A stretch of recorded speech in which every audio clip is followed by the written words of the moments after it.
தேவன் மோசையோடு கூட இடைப்படுகிற ஒரு சூழ்நிலைகளை பார்க்கிறோம். ஜனங்கள் தேவனுக்கு விரோதமாக ஒரு கன்றுக்குட்டியை உருவாக்கிடுறாங்க. மோசே தேவனுடைய சமூகத்தில் போய் என்ன செய்கிறாரு? காத்திருக்கிறார். தேவன் அநேக காரியங்களை அவருக்கு வெளிப்படுத்துகிறார். இந்த ஜனங்களை குறித்த காரியங்களை வெளிப்படுத்துகிறார். இந்த தேசத்தை குறித்த காரியங்களை வெளிப்படுத்துகிறார். அடுத்தடுத்து என்ன செய்ய வேண்டும் என்ற பல திட்டங்களை மோசேக்கு தேவன் தந்து கொண்டே இருக்கிறார். அப்போ தேவ சமூகத்தில் போய் மோசே காத்திருக்கிற அந்த நாட்களில் ஜனங்கள் எல்லாம் என்ன செஞ்சிட்டாங்கன்னா, அவங்க ஒரு கன்றுக்குட்டியை உருவாக்கி, மோசே வருவதற்கு வாய்ப்பு இல்லை, அதனால் நம்மை நடத்துவதற்கு ஏதாவது ஒரு என்ன செய்வோம், சொரூபத்தை உருவாக்குவோம்னு சொரூபத்தை உருவாக்குறாங்க. சொரூபத்தை உருவாக்கிட்டு அதுக்கப்புறம் அவங்க என்ன செய்கிறாங்கன்னா, தங்களுடைய பயணத்தை தொடங்கலாம்னு உருவாக்கி கொண்டு இருக்கிற இந்த நேரத்தில் தேவன் பார்க்கிறார், மோசேட்ட பேசுகிறார். நீ நடத்தி வந்த ஜனங்கள், நீ அவங்களுக்கு என்னத்தை போதிச்சேன்னு தெரியல. அவன் என்ன செய்கிறான், என்னை விட்டுட்டு தன்னைத்தானே கெடுத்து கொள்ளுகிறான் அப்படின்னு சொல்லி மோசேட்ட பேசுகிறார். என்னை விட்டு விட்டான், தன்னை கெடுத்து கொள்ளுகிறான். தன்னை கெடுத்து கொள்வதற்கும் தீட்டுப்படுத்துவதற்கும் அவன் பல காரியங்களை செய்ய ஆரம்பிச்சுட்டான்னு சொல்லி மோசேட்ட தேவன் பேசுவார். நல்லா தெரிந்து கொள்ளுங்க, ஒரு விசுவாசி சரியான பாதையில் போகலை அப்படின்னா அதுக்கு முதல்ல தேவன் கேள்வி கேட்கறது யார்கிட்ட தான் கேட்கிறாருன்னா, ஊழியக்காரங்கிட்ட தான் கேட்கிறார். ஒரு பிள்ளை சரியான பாதையில் வளரலை அப்படின்னா முதல் கேள்வி தேவன் அவங்க பெற்றோர்கிட்ட தான் கேட்கிறார். நல்லா தெரிந்து கொள்ளுங்க, எந்த பிள்ளை கெட்டு போனாலும் அதற்கு முதல் பதில் சொல்ல வேண்டியது பெற்றோர்கள். எந்த விசுவாசி தடுமாறினாலும் எடறி போனாலும் முதல்ல அவங்களுக்கு தேவன்கிட்ட பதில் சொல்ல வேண்டியவங்க ஊழியக்காரங்க. தேவன் அவங்கள்ட்ட தான் முதல் கேள்வி கேட்குறார். அப்போ தான் மோசே என்ன செய்கிறான், ரொம்ப கோபம் கொண்டவனாக வருகிறான். ஜனங்களை பார்க்குறான். ஜனங்களை பார்த்த உடனே என்ன செய்கிறன்னு அவனுக்கு தெரியலை.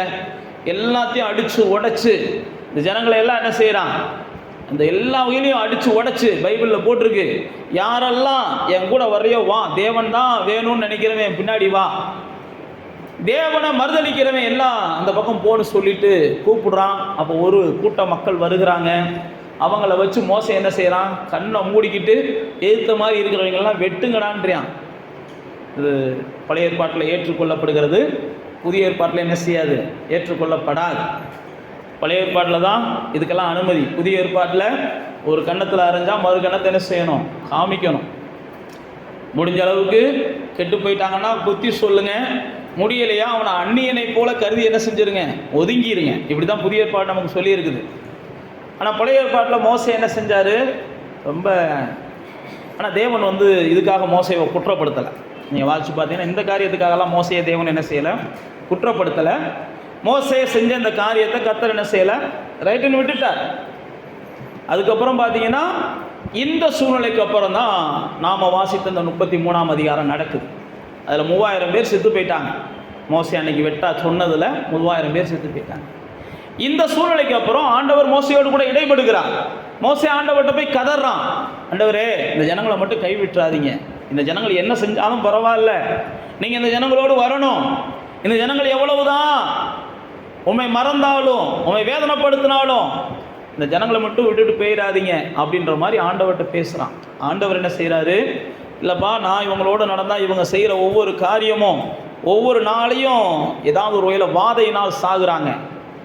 ஏன்னா இவங்க செய்கிற ஒவ்வொரு காரியமும் என்னுடைய வசனத்துக்கு முரண்படுகிறது. அதனால் அதனால் வேதனை, அதனால் ஏதாவது ஒரு இழப்புகள், ஏதாவது ஒரு தோல்விகள். அதனால் நீங்கள் என்ன செய்யுங்க, என் தூதனை அனுப்புகிறேன், அதை வச்சு நீங்கள் ஃபாலோ பண்ணிக்கோங்க பண்ணுறாங்க. அப்போ தான் மோசே என்ன செய்கிறான்னா, அந்த 33ஆம் அதிகாரத்தில் அந்த 16வது வசனத்தில் சொல்கிறான், எனக்கும் உமது ஜனங்களுக்கும் உம்முடைய கண்களிலே என்ன செஞ்சிருக்கு, கிருபை கிடைத்தது என்று எதினால நாங்கள் அறியப்படுகிறோம்னா, நீ எங்களோட வருகிறதுனால அல்லவா, இப்படியே பூமியில் உள்ள ஜனங்கள் எல்லாரிலும் நானும் உம்முடைய ஜனங்கள் என்ன செய்கிறோம், விசேஷித்தவர்கள் என்று இதில் தான் விளங்குது. எதில் விளங்குதுன்றன்னா, நீ எங்கள் கூட வர்றதுல தான் நாங்கள் விசேஷித்தவர்கள், நீ எங்கள் கூட இருக்கிறதுல தான் நாங்கள் விசேஷித்தவர்கள். நீங்கள் எங்களை விட்டு மட்டும் என்ன செஞ்சிடக்கூடாது, போயிடக்கூடாது. அப்படி போகிறதா இருந்தால் எங்களை இந்த இடத்துல என்ன செய்யாதீங்க, கொன்று போடாதீங்க, இங்கேருந்து கொண்டு போகாதீங்க, எங்களை இங்கேருந்து கொண்டு போகாதீங்க அப்படின்னு மோசே என்ன செய்வார், தேவனிடத்தில் வாதம் பண்ணுவார்.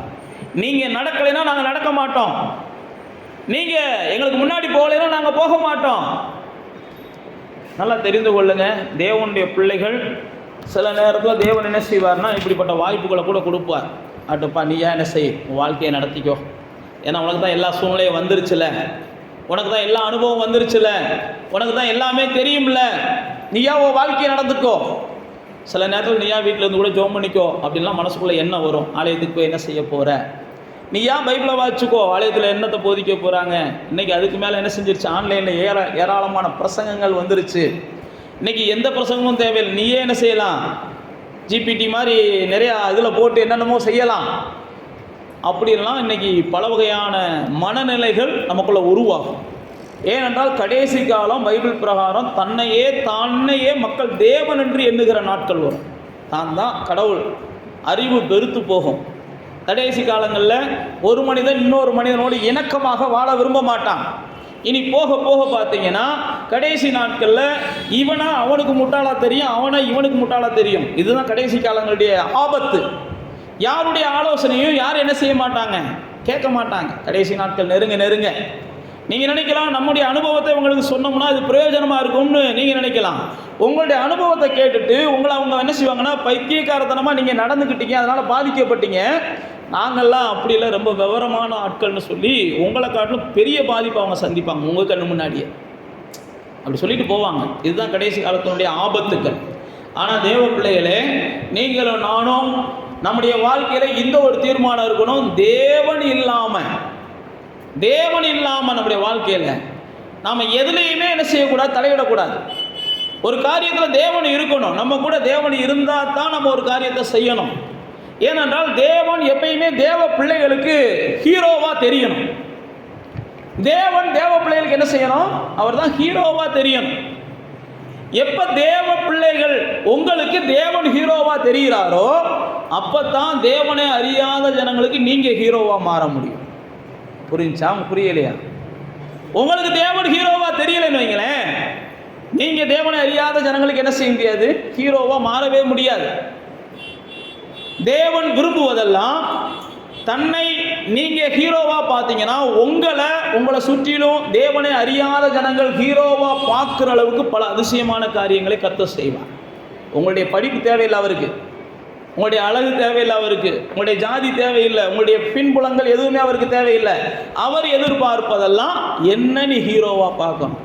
தலைவரே நீங்கள் இல்லாமல் நாங்கள் போக முடியாது, ஆண்டவரே நீங்கள் இல்லாமல் நாங்கள் போக முடியாது, ராஜாவே நீங்கள் இல்லாமல் நாங்கள் வாழ முடியாது. நீங்கள் தான் நீங்கள் ஹீரோவாக பார்த்தீங்கனாலே தேவனை எந்த அளவுக்கு நீங்கள் உயர்த்துகிறீங்களோ, தேவனுடைய நாமத்தை எந்த அளவுக்கு நீங்கள் உயர்த்துகிறீங்களோ, தேவனை குறித்த மனநிலை உங்களுக்கு எந்த அளவுக்கு விசாலமாக இருக்கோ நல்லா தெரிந்து கொள்ளுங்க. எல்லா உயர்ந்த பரிசுத்தவான்களும் வேதத்தில் குறிப்பாக நான் சொல்கிறேன், எல்லா உயர்ந்த பரிசுத்தவான்களும் அவர்கள் தேவனை என்ன செஞ்சாங்கன்னா அவ்வளவு அபரிதமான தேவனாக பார்த்தாங்க, அவ்வளவு பெரிய அதிசயமான தேவனாக பார்த்தாங்க. அவரால் அவ்வளவு காரியத்தை செய்ய முடியும்னு அவங்க நம்பினாங்க. அப்போ தேவ பிள்ளைகளே, நீங்கள் தேவனை பெரிய ஆளாக பார்த்தீங்கன்னா உங்களை சுற்றிலும் இருக்கிற மனிதர்கள் உங்களை பெரிய ஆளாக பார்க்குறதுக்கு கர்த்தர் கிரியை செய்வார், உங்களை கொண்டு செய்வார். நீங்கள் தேவனை பெரிய ஆளாக பார்க்கணும். அதனால தான் தாவீது சொல்லுவான், எல்லா தேவர்களிலும் நீ தான் யார், பெரியவர்ன்றதை நான் அறிஞ்சிருக்கேன்மா. சங்கீதம் 135. எல்லா தேவர்களிலும் நீ தான் பெரிய ஆள். உலகத்தில் அவன் சொல்லலாம், இந்த சாமிக்கு பேர் அப்படி வைக்கலாம், அந்த சாமிக்கு பேர் வைக்கலாம், அந்த மதத்துக்கு அப்படி பேர் வைக்கலாம், எல்லாம் என்ன வேணாலும் சொல்லிட்டு போகிறான். தாவீது ஒரே வார்த்தையில் சொல்லுவான், எல்லா தேவர்களும் நீ தான் பெரிய ஆள், எல்லா தேவர்களுக்கும் நீ தான். அதனால தான் பைபிளில் போட்டுருக்கு, தாவீது என்ன செஞ்சார், நீ தான்டா இந்த சந்ததியிலே மேன்மையான மனுஷனு கர்த்தர் மாற்றினார். இந்த சந்ததியில் யாரா மேன்மையான மனுஷன் கேட்டால் யாரை சொல்லுவாங்க, தாவீதை சொல்லணும். இந்த சந்ததியிலே உயர்ந்த மனுஷன் யாருன்னு கேட்டால் தாவீதை சொல்லணும். இந்த சந்ததியிலே ஞானமுள்ள மனுஷன் யாருன்னு கேட்டால் தாவீதை சொல்லணும். இந்த சந்ததியிலே ஞானமுள்ள பிள்ளைகளை பெற்றவை யாருன்னு கேட்டால் தாவீதை சொல்லணும். கர்த்தர் அப்படி தான் மாற்றினார். நீங்கள் தேவனை உங்களுடைய வாழ்க்கையில் என்ன செய்யணும், முதன்மைப்படுத்தினீங்கன்னா இந்த பூமியில் கர்த்தர் உங்களுக்கு என்ன செய்கிறார், தலையாக வைக்கிறார். யாருக்கு நீங்கள் வாளாக இருக்க வேண்டிய அவசியத்தை கர்த்தர் உருவாக்கலை, நீங்கள் தான் தலையாக இருக்கணும் கர்த்தர் எதிர்பார்க்கிறார். ஆனால் கர்த்தர் உங்களுக்கு தலையாக இருக்கணும். அதுதான் நான் உங்களுக்கு சொல்லுகிறேன். கிறிஸ்து உங்களுக்கு தலையாக இருக்கணும், கர்த்தர் உங்களுக்கு தலையாக இருக்கணும். கர்த்தர் உங்களுக்கு தலையாக இருந்தால் தான் நீங்கள் மற்றவங்களுக்கு என்ன செய்வீங்க, கர்த்தரை அறியாத ஜனங்களுக்கு தலையாக மாறுவீங்க. கர்த்தர் உங்களுக்கு எஜமானனாக இருந்தால் தான் நீங்கள் 4 பேருக்கு எஜமானனாக மாறுவீங்க. நல்லா தெரிந்து கொள்ளுங்க. கர்த்தர் உங்களுடைய எஜமானனாக இருக்கணும். அப்போ தான் நீங்கள் 4 பேருக்கு எஜமானனாக மாறுவீங்க. கர்த்தர் உங்கள் வேலைக்காரனாக மாற்றினீங்கன்னா நீங்கள் 4 பேருக்கு என்ன செய்வீங்க? வேலைக்காரனாக தான் சாகிறது வரைக்கும் இருப்பீங்க. கர்த்தரை ஏதாவது வேலை செய்கிறப்ப மட்டும் கூப்பிட்றீங்கன்னு வச்சுக்கிடுவோம். கர்த்தாவே நடக்க முடியலை வந்து தூக்கிட்டு போங்க, கர்த்தாவே முழிக்க முடியலை வந்து சுகமாக்குங்க அப்படின்னு நீங்கள் எந்த அளவுக்கு கர்த்தரை எந்த பார்வையில் பார்க்குறீங்களோ அதுதான் உங்கள் வாழ்க்கையில் விளையும். உங்கள் வாழ்க்கை எப்படி விளையணும் அப்படின்னு நினைக்கிறீங்களோ, உங்களுடைய வாழ்க்கையில் எது நடக்கணும்னு நினைக்கிறீங்களோ, கர்த்தரை நீங்கள் என்ன செய்யணும்? அந்த பார்வையில் பார்க்கணும். நீங்கள் அந்த பார்வையில் பார்த்தீங்கன்னாலே உங்கள் வாழ்க்கை தானாக எல்லாமே மாறுகிற சூழ்நிலைகள் வந்துடும். அப்போ அதனால தான் வேதத்தில் பார்த்தீங்கன்னா எல்லா பரிசுத்தவான்களும் கர்த்தரை பார்த்த பார்வையே வேறு தான். அதனால தான் அவங்க வாழ்க்கையை கர்த்தர் என்ன செஞ்சார்? மிகைப்படுத்தி வைத்தார். இப்போ மோசையை பாருங்கள். ஏன் மோசே இதுக்கு முன்னாடி செஞ்சதெல்லாம் நீங்கள் வாட்சி பார்த்துருப்பீங்க யாத்ராகமத்தின் புஸ்தகத்தில். அவனால் வானத்திலேருந்து என்ன செஞ்ச முடிஞ்சிச்சு? எல்லாவற்றையும் இறக்க முடிச்சிச்சு. வானத்திலேருந்து கொப்பளங்கள் மனிதர்கள் மேலே எலும்புகிற அளவுக்கு விழுந்துச்சு, கல்மலைகள் விழுந்துச்சு. மோசே இதுக்கு முன்னாடி செய்கிறாரு. இதுக்கு முன்னாடி தான் எல்லா தவளைகளை வானா தவளை வருது, பேனை வானா பேனு வருது, வண்டுகளை வானா வண்டுகள் வருது, போனா போகுது. இதெல்லாம் மோசை மூலமாக கர்த்தர் செய்கிறார். எல்லாமே நடக்குது. ஆனால் மோசைக்கு தெரியுது இதெல்லாம் நடக்கிறதுக்கு ஒரே காரணம் கர்த்தர் என் கூட இருக்கிறது தான்.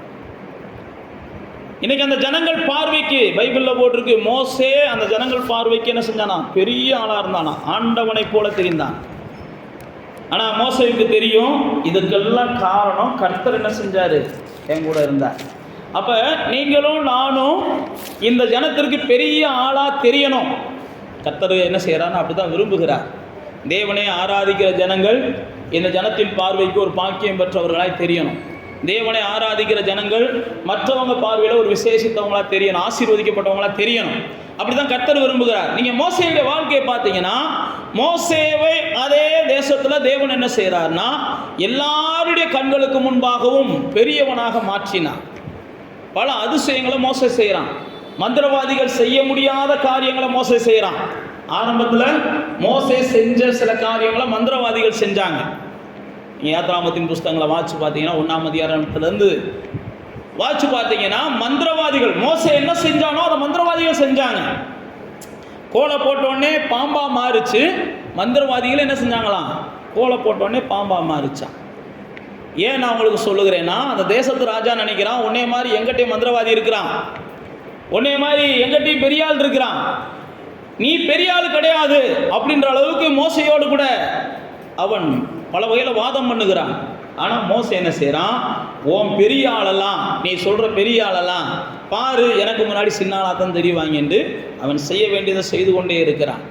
ஏன் நான் உங்களுக்கு சொல்லுகிறேன்னா, இந்த மோசே தேவனை அவன் என்ன செஞ்சார்னா பெரிய ஆளாக பார்த்தான். அதனால தான் சொல்கிறான், நீங்கள் வரலைன்னா நாங்கள் நகல மாட்டோம், நீங்கள் இருக்கிறதுனால தான் நாங்கள் விசேஷித்தவர்கள், நீங்கள் இருக்கிறதுனால தான் வண்டு வந்துச்சு, நீங்கள் என் கூட இருக்கிறதுனால தான் பேனு வந்துச்சு, நீங்கள் என் கூட இருக்கிறதுனால தான் பேனு போச்சு. புரியுதா உங்களுக்கு சொல்கிறது? ஏதோ நானா என்ன செய்யலை, எதையும் செய்யலை. நீங்கள் என் கூட இருக்கிறதுனால தான் ராஜாக்கள் எனக்கு பயந்தாங்க, நீங்கள் என் கூட இருக்கிறதுனால தான் எதிர்த்தவர்கள்லாம் கடலில் செத்து போயிட்டாங்க, நீங்கள் என் கூட இருந்ததுனால தான். அதனால தான் மோசே சொல்கிறான், நீங்கள் இல்லாமல் நான் இல்லை, நீங்கள் இல்லாமல் எனக்கு உலகம் இல்லை, நீங்கள் இல்லாமல் எனக்கு வெற்றி இல்லை, நீங்கள் இல்லாமல் எனக்கு மகிழ்ச்சி இல்லை, நீங்கள் இல்லாமல் என் வாழ்க்கையில் ஆசீர்வாதம் இல்லை, நீங்கள் இல்லைன்னா எனக்கு எதுவுமே இல்லைன்ற கான்செப்டில் மோசே தேவனை பார்த்து பேசுகிறதை பார்க்குறோம்.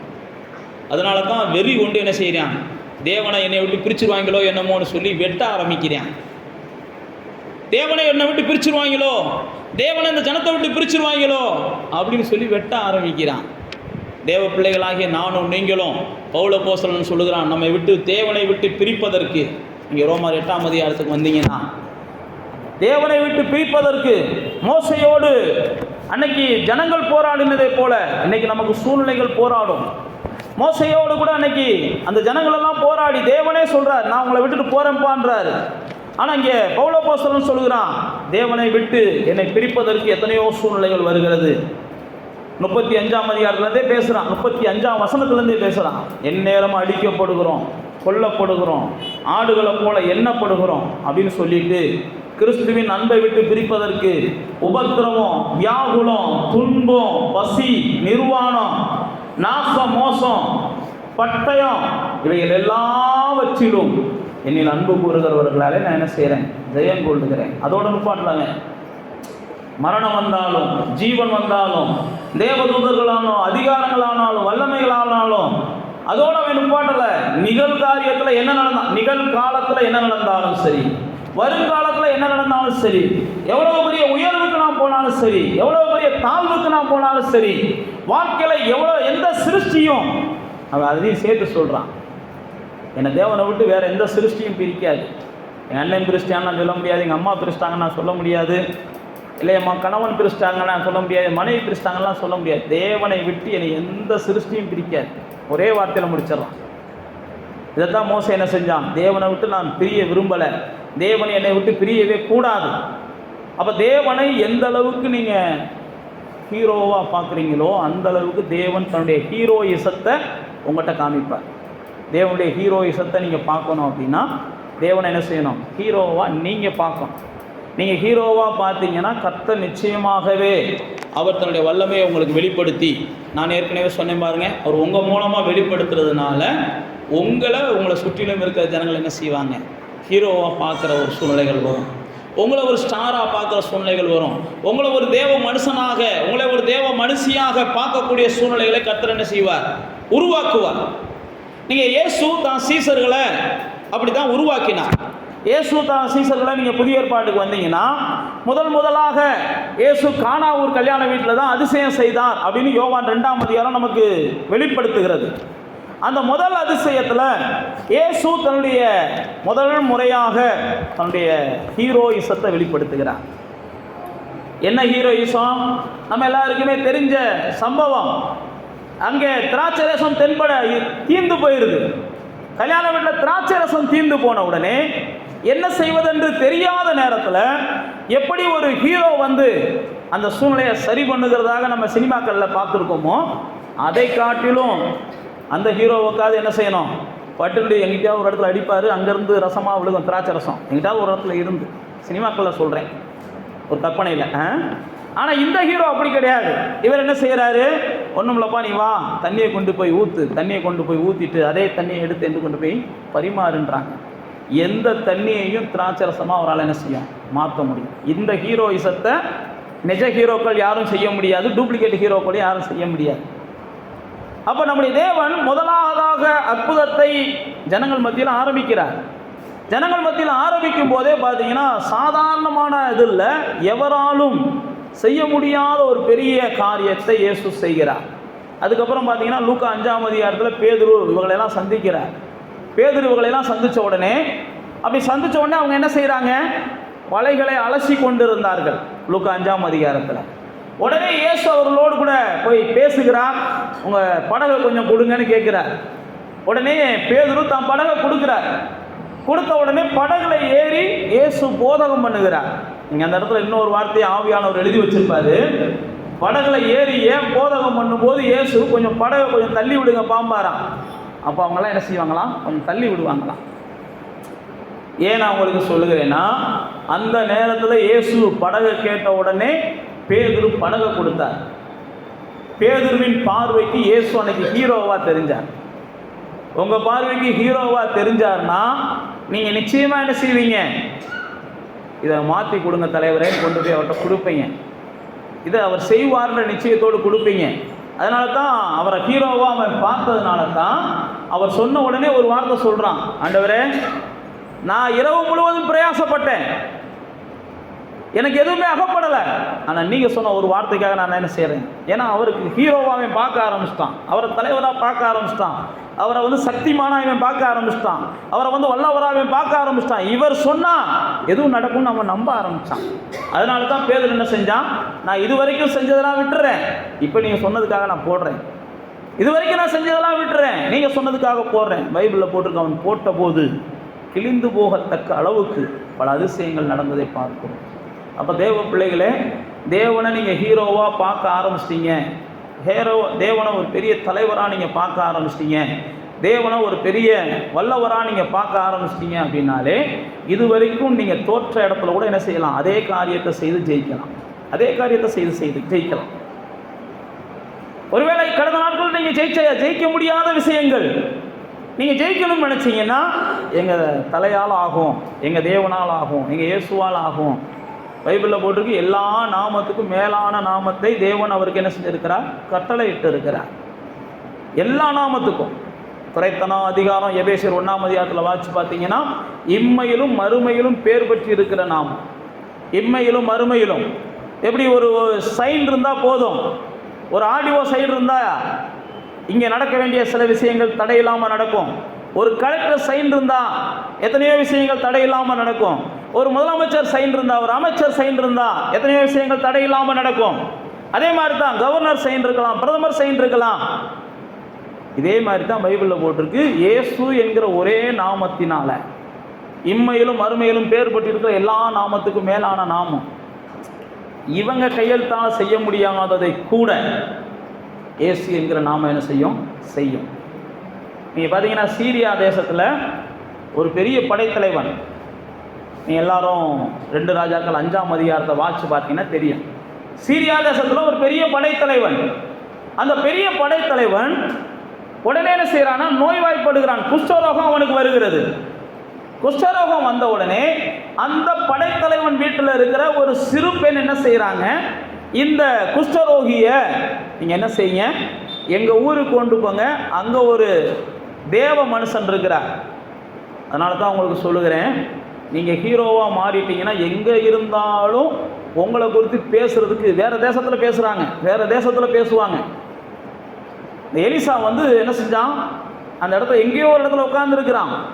ராஜாவுக்கே தெரியல எலிசா ஹீரோன்னு சொல்லி, ஆனால் ஒரு சின்ன பிள்ளைக்கு தெரியுது. சில நேரத்தில் புதிதாக ரசிக்கப்பட்டவங்க பார்த்தீங்கன்னா தேவனை என்ன செய்வாங்க, பயங்கரமாக ஹீரோவாக பார்ப்பாங்க. கொஞ்சம் வருஷங்கள் போன உடனே தேவனை என்ன செஞ்சுருவாங்க, தனக்கு கீழே சின்னாலாக பார்க்குறவங்க தான் அதிகமாக இருக்கிறாங்க. நீங்கள்லாம் இல்லை, பொதுவாக சொல்கிறேன். ஆரம்பத்தில் வந்த உடனே தேவனுடைய வார்த்தையை என்ன வேணாலும் நடக்கும் நம்புவாங்க. நாளாக தேவனுடைய வார்த்தைகள் ஒவ்வொன்றையும் இவங்க என்ன செய்வாங்க, இதெல்லாம் சாத்தியமில்லை, இதெல்லாம் சாத்தியமில்லை, இதெல்லாம் எங்கேயும் நடக்கலை, இதெல்லாம் அங்கேயும் நடக்கலைன்னு சொல்லி வாதம் பண்ண ஆரம்பிச்சிருக்காங்க. இந்த சீரியா தேசத்தினுடைய ராஜா ஒரு லெட்டர் எழுதி கொடுக்குறார். இந்த மாதிரி என்னுடைய படைத்தளபதிக்கு குஷ்டரோகம் வந்துருச்சு, ஊருக்குள்ள யாரோ ஒரு ஆள் இருக்காராம்ப்பா, அவர்கிட்ட கொடுத்தா குஷ்டரோகம் சொஸ்தமாகுமான்னு சொல்லி பைபிளில் போட்டிருக்கு. இந்த ராஜா இதை கேட்ட உடனே சட்டையை கிழிச்சுக்கிட்டாங்க. நாங்கடா பாவிகளா, என்னதாண்டா என்னை பற்றி நினச்சிருக்கீங்க, என் ஊரை பற்றி நினச்சிருக்கீங்க, வீடை பற்றி நினச்சிருக்கீங்க. எவனுக்கோ ஒருத்தருக்கு நோய் வந்துச்சுன்னா இங்கே வந்தால் சொஸ்தமாகுமா, என் கூட ஏதோ வம்பு பண்ணுறதுக்காக, என்கிட்ட ஏதோ வீம்பு பண்ணுறதுக்காக, இவன் ஏதோ என் கூட என்ன செய்கிறதுக்காக திட்டம் போடுறான். இப்படி தான் ராஜா நினைக்கிறான். அப்போ தான் எலிசா கேள்விப்பட்டு இங்கே தேவன் ஒருவர் இருக்கிறார் என்பதை எல்லாரும் அறியணும், நீ அவனை அனுப்பி விடுன்றார். நீங்கள் அந்த வசனத்தை வாசித்து பார்த்தீங்கன்னா எலிசாவுடைய ஹீரோயிசம் உண்மைக்கே பாராட்டத்தக்க விதத்தில் இருக்கும். அந்த இடத்துல யாராக இருந்தாலும் ராஜாவே மிரளுகிறான். அவ்வளோ பெரிய படைத்தளபதி ராஜாவே பிரமிக்கிறான். ஐயோ, இந்த படைத்தளபதிக்கு ஏதாவது செய்யலைன்னா நம்முடைய தேசத்தை அந்த தேசத்து ராஜா அழிச்சுவானே பயப்படுறான். ஆனால் எலிசா என்ன செஞ்சான், வேண்டிய ஹீரோயிசத்தை அங்கே பார்க்குறோம். தேவ பிள்ளைகள் அசால்ட்டாக என்ன செய்கிறாங்க, ராஜாக்களே அலறுகிற காரியத்தை இவங்க அசால்ட்டாக செஞ்சு முடிக்கிறாங்க. அப்போ எலிசா கிட்ட வருகிறான். உடனே எலிசா என்ன செஞ்சார், அவனை போய் அங்கே 7 வாட்டி முங்கிட்டு போக சொல்லுன்றாரு. உடனே இந்த படைத்தளபதிக்கு என்னன்னா, நான் எவ்வளோ பெரிய ஆள், நான் வந்தால் ராஜாவே அழுதுகிட்டு இருக்கியான், இவன் ஏவன்கரில் வீட்டுக்குள்ளே உட்காந்துட்டு என்ன செய்கிறான், என்னை பார்க்காம கூட, என்னை தொடாமல் கூட, என்கிட்ட பேசாமல் கூட போக சொல்கிறானே அப்படின்னு சொல்லி பெரிய கோபத்தில் போக ஆரம்பிக்கிறான். நான் மறுபடியும் சொல்லுகிறேன், தேவ பிள்ளைகளை தேவன் என்ன செய்கிறார், எப்பயுமே கனம் பண்ணுகிறார். தேவ பிள்ளைகள், நீங்கள் தேவ பிள்ளைகளாக இருந்தீங்கன்னா பைபிளில் போட்டிருக்கு, என்னை கனம் பண்ணுகிறவர்களை நான் கனம் பண்ணுவேன்னு போட்டிருக்கிறார். ஒருத்தனை கனஈனம் பண்ணான்னா அவன் கண்டிப்பாக கனஈனம் ஆவான். அதனால தான் நான் உங்களுக்கு சொன்னேன், நீங்கள் தேவன்கிட்ட எப்படி டீலிங் வைக்கிறீங்களோ அதுதான் உங்களுக்கு திரும்ப கொடுக்கப்படும். நீங்கள் தேவனை கனம் பண்ணீங்கன்னா தேவன் உங்களை என்ன செய்கிறார், கனம் பண்ணுகிறார். நீங்கள் தேவனை கனஈனம் பண்ணீங்கன்னா தேவனும் நீங்கள் விதைச்சதை அறுத்துக்கோங்கன்றார். அப்போ தேவ பிள்ளைகள் இன்னைக்கு அநேகருடைய வாழ்க்கையில் என்னன்னா, நாம் தேவனிடத்தில் சரியான புரிதல் இல்லாததுனால தான் நம்முடைய வாழ்க்கையில் என்ன செய்யுது, கசப்பும் புளிப்பும் நிறையா வருது. தேவனை நீங்கள் சரியாக புரிஞ்சுக்கிட்டீங்கன்னா இனிமையும் மதுரமும் உங்கள் வாழ்க்கையை எப்பயும் என்ன செய்யும், மூடிக்கிட்டே இருக்கும், எப்பயும் மூடிக்கிட்டே இருக்கும். அதனால தான் சங்கீதத்தில் பல இடங்களில் சொல்லுவான், தேவரு நீங்கள் தான் என்ன செய்கிறீங்க, பேரின்பம் தரக்கூடிய ஆள், உம்முடைய வெள்ளியை காட்டிலும் பொண்ணை காட்டிலும் நீர் கொடுத்த வசனம் தான் எனக்கு பெருசு அப்படிலாம் பல இடங்களில் சொல்லுவான். அது தேன் கூட்டை காட்டிலும் அதிக இன்பத்தை கொடுக்கக்கூடியது, அது மதுரத்தை கொடுக்கக்கூடியது தேவனை பற்றி. அவன் தான் சொல்லுவான், சேனைகளின் கர்த்தாவே உம்முடைய வாசஸ்தலம் தான் இன்பமானது, 1000 நாட்கள் நான் வேறு இடத்துல போய் இருக்கிறதை காட்டிலும் உம்முடைய சமூகத்துக்கு வருகிற ஒரு நாள் தான் எனக்கு என்ன செய்யுது மேலானது. இதெல்லாம் ஏன் சொல்கிறேன் அப்படின்னா, அவன் தேவனை அந்த அளவுக்கு அவன் சார்ந்து கொண்டவன். அப்போ தேவனை நீங்கள் எந்த அளவுக்கு சார்ந்து கொள்றீங்களோ அந்த அளவுக்கு தான் சாதிக்க முடியும். தேவனை சார்ந்து கொள்ளாமல் தேவ பிள்ளைகள் சாதிக்க முடியாது. நீங்கள் நல்லா தெரிஞ்சுக்கோங்க. தேவனை சார்ந்து கொள்ளாமல் நீங்கள் சாதிப்பதை கனவுல வச்சிருந்தாலும் கனவாத்தான் போகும். தேவனை சார்ந்து கொண்டால் மாத்திரமே தேவ பிள்ளைகளுக்கு இந்த பூமியில எதுவுமே சாத்தியமாகும், எதுவுமே சாத்தியமாகும். இப்போ பாருங்க, அந்த எலிசா சொன்ன உடனே அந்த எலிசாவினுடைய சத்தத்தை கேட்டுட்டு அவன் கோபம் கொண்டவனாக போகிறான். ஆனால் வேலைக்காரன் என்ன செய்கிறான், இப்போ அவன் சின்ன காரியத்தை தானே சொன்னான், பெரிய காரியத்தை சொன்னாலும் நமக்கு என்ன செய்யணும், காரியம் நடக்கணும், நமக்கு சுகம் வேணும், நமக்கு சுகம் வேணும், நமக்கு காரியம் நடக்கணும். அவன் என்ன சொல்கிறானோ அதை செய்வோம். வேலைக்காரன் சொல்கிறான். அந்த இடத்துல வாட்சி பார்த்தீங்கன்னா அவன் எவ்வளோ வேகமாக 7 வாட்டி முங்கி எந்திரிச்சிப்பான்னு தெரியாது. ஏன்னா வேலைக்காரன் வேற சொல்றியான், நாளைக்கு ராஜாட்ட போய் என்ன செய்யக்கூடாது, போட்டு கொடுத்துடக்கூடாது. அந்த ஆளு இவனை சுகமாக்குறதை விரும்பினாரு, இவன் தான் என்ன செஞ்சிட்டியான், கோபத்தில் ஓடியான்ட்டியான். ஒரு 7 வாட்டி முங்கி எந்திரிச்சு வந்திருந்தா என்ன அப்படின்னு அங்கே போய் ராஜாட்ட இவன் சொல்லுவேன்ல. அப்படி சொன்னால் இவனுக்கு பாதிப்பு. இவனுக்காக கூட என்ன செஞ்சிருக்கலாம், வேகமாக போய் கூட முங்கி இருக்கலாம். பைபிள் அப்படி தான் போட்டிருக்குது. 6 முறை முங்கிட்டியான், ஒரு மாற்றம் இல்லை. 7ஆவது முறை முங்கி பார்த்தா பெரிய மாற்றம். எப்பா அவனுக்கு சொல்லவே முடியலை, எப்பா சாமி இவன் தாண்டா பெரிய ஹீரோன்னு வேகமாக ஓடியாரியான். அப்போ தான் பைபிளில் போட்டிருக்கு, இனி எந்த காரணத்தை கொண்டு நான் வேறு தேவனை என்ன செய்ய மாட்டேன், வழிபட மாட்டேன்னு அந்த இடத்துல அந்த நாகமான ஒரு முடிவு எடுக்கிறான். தேவனுடைய ஹீரோயிசத்தை எத்தனையோ நம்ம பார்த்துருப்போம் நம்ம வாழ்க்கையில். எத்தனையோ திடீர் திருப்பங்களை கர்த்தர் நமக்கு ஏற்படுத்தியிருப்பார், எத்தனையோ பெரிய அதிசயங்களை கர்த்தர் நமக்கு ஏற்படுத்தியிருப்பார். ஆனால் அந்த நாகமான்ட்டு இருக்கிற வைராக்கியம் கூட நம்மகிட்ட இருக்குமான்னு தெரியலை. அவன் ஒரே ஒரு அதிசயத்தை தான் பார்த்தான், இனிமே எந்த சூழ்நிலையிலையும் நான் வேற தேவனை என்ன செய்ய மாட்டேன், வழிபட மாட்டேன், இவர் தான் ஹீரோ, இவர் தான் உண்மையானவர் அப்படின்னு அன்னைக்கு நாகமான் என்ன செஞ்சான், முழு மனசோட ஏற்றுக்கொண்டு போனான். வேதத்தில் போட்டிருக்கு. அதுக்கப்புறம் அவன் எல்லா வகையிலையும் தேவனை பிரியப்படுத்துகிற காரியங்களை செய்கிறதுக்கு தான் விரும்பினான். அதனால தான் எலிசாட்ட கேட்குறான், இந்த விஷயத்தை நான் செய்யும் போது தேவன் துக்கப்பட்டுறக்கூடாதே, நான் என்ன செய்யன்னு கேட்குறான். நீங்கள் வாட்சி பார்த்தீங்கன்னா அப்போ தேவ பிள்ளைகளே, நம்முடைய தேவன் எப்பயுமே நமக்கு ஹீரோவாக இருக்கணும், வேறு யாரும் நமக்கு ஹீரோவாக இருக்கக்கூடாது. நம்முடைய தேவன் தான் நமக்கு தலைவராக இருக்கணும், தேவன் தான் நமக்கு ஹீரோவாக இருக்கணும். அப்படி இருந்தார்னா தேவன் உங்களையும் இந்த சந்ததியில், உங்களையும் நீங்கள் வாழுகிற இடங்களில், உங்களையும் தேவன் நீங்கள் வாழுகிற அந்த பகுதிகளில் தலைவர்களாக மற்றவர்கள் பார்க்குற அளவுக்கு, மற்றவர்கள் ஹீரோவாக பார்க்குற அளவுக்கு கர்த்தர் சில அதிசயமான காரியங்களை என்ன செய்வார், செய்து கொண்டே இருப்பார். இப்போ பாருங்க, பேதுரு படகை கொடுக்குறார், படகுல பெரிய காரியம் நடக்குது. உடனே பேதுரு வீட்டுக்கு போகிறான். பேதுரு வீட்டுக்கு போன உடனே வீட்டிலையும் பெரிய காரியம் நடக்குது. இயேசுவை ஹீரோவாக நினச்சிட்டிங்கன்னா உங்கள் தொழிலையும் பெரிய காரியத்தை பார்க்கலாம், உங்கள் வீட்லேயும் பெரிய காரியத்தை பார்க்கலாம். இயேசுவை ஹீரோவாக நினைக்கணும். நீங்கள் இயேசுவை ஹீரோவாக நினச்சிட்டு அவரை எங்கே வேணாலும் கூப்பிட்டு போங்க, எங்கே கூப்பிட்டு போனாலும் உங்களுக்கு தான் ஆசீர்வாதம். இயேசு ஹீரோ, அவர் இருக்கிறார், அவர் பார்த்துக்குருவார், அவர் இருக்கிறார், அவர் பார்த்துக்குருவார். அதனால தான் பேதுரு எந்திரிச்ச உடனே என்ன செஞ்சான், இப்படிப்பட்ட சூழ்நிலைகள்லாம் நடந்துருது. இயேசு மரித்து விடுகிறார். மரித்து விட்டதுக்கப்புறம் பரலோகம் போயிடுறாரு. பரலோகம் போகும்போது இயேசு சீசர்களை பார்த்து சொல்லிட்டு போயிடுறாரு, எப்போ நான் போவேன், திரும்ப நான் வருவேன், அது வரைக்கும் நீங்கள் செயல்பட்டு கொண்டே இருங்கன்னு போயிடுறாரு. அப்போ பேதுரு முதலாவதாக அப்போஸ்தலர் 3ஆம் அதிகாரத்தில் அவர் வாட்டு கோயிலுக்கு போய்கிட்டு இருக்கிறார். பைபிள் அப்படி தான் போட்டிருக்குது. இயேசுவை தான் இது வரைக்கும் பேதுரு ஹீரோவாக பார்த்துருக்கிறான். இயேசு என்னென்ன செஞ்சாரோ அத்தனையும் பேதுரு கூட இருந்து பார்த்தவன். இயேசு தண்ணியில் நடக்கும்போது கூட தன்னையும் தண்ணியில் நடக்க இயேசுட்ட பெர்மிஷன் கேட்டவன். அந்த பேதுரு இயேசுவை ஹீரோவாவே பார்த்ததுனால அவன் உடனே என்ன செஞ்சான், அந்த இயேசுவின் மூலமாக இவனும் செயல்பட ஆரம்பிக்கிறான். அந்த 3ஆம் அதிகாரத்தில் ஒரே வார்த்தை அவன் சொல்லுவான், என்கிட்ட பொண்ணும் இல்லை பொருளும் இல்லை, என்கிட்ட வெள்ளியும் இல்லை பொண்ணும் இல்லை, ஆனால் என்கிட்ட இருக்கிற இயேசு இந்த நேரத்தில் உன்னை தூக்கி விடுகிறான்னு தூக்கி விடுவான். தூக்கி விட்ட உடனே நீங்கள் வேதத்தில் வாட்சி பார்த்தீங்கன்னா எல்லாரும் பிரமிப்பாங்க. அதுக்கப்புறம் பேதுரு என்ன செய்வான், ஒரு பெரிய மனிதனாக அந்த நேரம் முதற்கொண்டு அதுக்கு அடுத்து வாட்சி பார்த்தீங்கன்னா இவன் நிழல் படாதா அப்படின்னு ஜனங்கள் காத்திருப்பாங்க. யார் நிழல்? பேதுரு நிழல். அப்போ தேவன் உங்களை ஹீரோவாக்க நினச்சிட்டாருன்னா சும்மா உங்கள் முக தரிசனத்தை பார்த்துட்டு போனாலே நல்லது நடக்கும்னு சொல்லி மக்கள் உங்களை என்ன செய்ய ஆரம்பிச்சிருவாங்க, உங்களை பார்க்க ஆரம்பிச்சிருவாங்க. எப்பா அந்த அம்மா முகத்தில் முடிச்சுட்டு போனால் போதும், ஏன்னா அது ஆண்டவருடைய பிள்ளை. இந்த ஐயா முகத்தில் முடிச்சுட்டு போனால் போதும், அது ஆண்டவருடைய பிள்ளை. இந்த ஐயா முகத்தில் முடிச்சுட்டு போய் நான் நிறைய காரியத்தை சாதிச்சிருக்கேன்னு நாளைக்கு உங்கள் காது கேட்க மற்றவங்ககிட்ட சாட்சி சொல்கிறத கேட்பீங்க. இவங்க ஒரு சின்ன ப்ரேயர் பண்ணாங்க, என் வாழ்க்கையில் அதிசயம் நடந்துச்சு. இவங்க ஏன் நான் உங்களுக்கு சொல்லுகிறேன்னா, நீங்கள் தேவனை ஹீரோவாக பார்க்க ஆரம்பிச்சிட்டிங்கன்னா ஜனங்கள் உங்களை ஹீரோவாக பார்ப்பதற்கு சகலத்தையும் அவர் செய்ய ஆரம்பிச்சிடறார். இப்போ பேதுருவை உடனே செய்ய ஆரம்பிக்கிறான். செய்ய ஆரம்பித்ததுக்கப்புறம் அவனுடைய நிழல் பட்டா போதும்னு ஜனங்கள் காத்து கிடக்கிற சூழ்நிலைகள் வருகிறது. நீங்கள் அதுக்கப்புறம் தொடர்ந்து பேதுருவின் வாழ்க்கையில் பார்த்தீங்கன்னா எங்கே போனாலும் அதிசயம்தான். பேதுரு எங்கே போனாலும் அதிசயம்தான். பேதுரு எதை செஞ்சாலும் அதிசயம்தான். பேதுருவை கொண்டு போய் சிறைச்சாலைக்குள்ளே அடைச்சி வச்சுருவாங்க. சிறைச்சாலைக்குள்ளே அடைச்சி வச்சுருந்தாலும் பைபிளில் போட்டிருக்கு, பேதுரு நீ வாட்டுக்கு அடைச்சிக்கோ, ஏன்னா நான் ஹீரோ.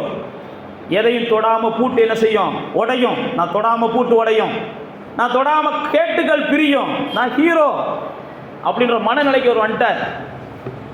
அதனால தான் இயேசு சொல்லும்போது சொன்னார், என்னுடையவர்களே நீங்கள் என்ன செய்யாதீங்க, இந்த மனிதர்களுக்கு பயப்படாதீங்க. உங்கள் முடியை கூட இந்த மனிதர்களால் என்ன செய்ய முடியாது, ஆமாம் தொட முடியாது. உங்கள் முடியில் இருக்கிறது ஒன்று கூட விழுகாது. இந்த மனிதர்கள்லாம் அவ்வளவு பெரிய ஆளுகளெல்லாம் நீங்கள் நினைக்காதீங்க. மனிதர்கள் நினைக்கலாம், உங்களை குறித்து என்ன வேணாலும் நினைக்கலாம், உங்களுக்கு தீங்கு செய்வதற்கு எவ்வளவு வேணாலும் முயற்சி பண்ணலாம், அவர்கள் தீங்கு செய்வதற்கான சூழ்நிலைகள் கூட உருவாகலாம். ஆனால் உங்களுக்கு புரியணும், நான் அவன் என்னைக்கு இருந்தாலும் வில்லன்னு, நான் தான் ஹீரோ, நான் தேவனுடையவன். வில்லன் ஆரம்பத்தில் என்ன செய்யலாம், கட்டி போட்டு வைக்கலாம், என்ன வேணாலும் நடக்கலாம். ஒரு கற்பனைக்காக சொல்கிறேன், நீங்கள் உடனே என்ன செஞ்சிடாதீங்க, பாஸ்ட் ஏதோ படத்தை பற்றி பேசுகிறாருலாம் நினச்சிக்கிறாதீங்க. ஒரு கற்பனைக்காக சொல்லுகிறேன். வில்லனுடைய காரியங்கள் என்ன வேணாலும் நடக்கலாம், பிசாசுடைய காரியங்கள் என்ன வேணாலும் நடக்கலாம். பேதுருவை கட்டி வச்ச உடனே எல்லாம் முடிஞ்சு போச்சு நாங்கள் நினைக்கலாம். ஆனால் பேதுரு பார்த்தா பைபிளில் போட்டிருக்கு, காவலர்கள் இருக்கும் போதே, காவலாளிகள் முழித்து கொண்டு இருக்கும் போதே அவன் என்ன செய்கிறான், சிறைச்சாலையை விட்டு கடந்து போகிறான். அப்போ தான் கமாலியல் சொல்லுவார், அப்போஸ்தலர் 4ஆம் அதிகாரத்தில், சிறைச்சாலையை விட்டு வெளியில் போயிடுவாங்க, பேதுருவை பிடிச்சி எப்படியாவது கொலை செய்யணும்னு நினைப்பாங்க ராஜாக்கள். அப்போ தான் கமாலியல் சொல்லுவான், டேய் அவங்க செய்கிறதெல்லாம் பார்த்தா அவங்களோட தேவன் இருக்கிறார் அப்படின்றது மட்டும் நல்லா தெரியுது. கமாலியல் அன்னைக்கு இருந்த பெரிய பண்டிதர். அவங்க வாழ்க்கையில் நடக்கிறதெல்லாம் பார்த்தா அவங்களோட தேவன் இருக்கிறார். அதனால் அவங்களோட போராடுறவங்க யாரோட போராடுவீங்க, தேவனோட போராடணும்ப்பா. நீங்கள் அங்கே ஆவியானவர் அப்படியே எழுதி வச்சுருப்பார். நாளைக்கு இப்படிப்பட்ட சூழ்நிலைகள்லாம் உங்கள் வாழ்க்கையில் வரும்போது யாராவது உங்களோட சண்டைக்கு வராங்கன்னா இப்படி மற்றவங்க பேசுவாங்க, அவங்கள்ட்ட வம்பு இழுக்காத, அப்படி தான் வம்பு இழுத்தா கடைசியில் வாய் இழுத்து அந்த அம்மா கிடக்கு அப்படின்னு எங்கேயாவது சொல்லுவாங்க.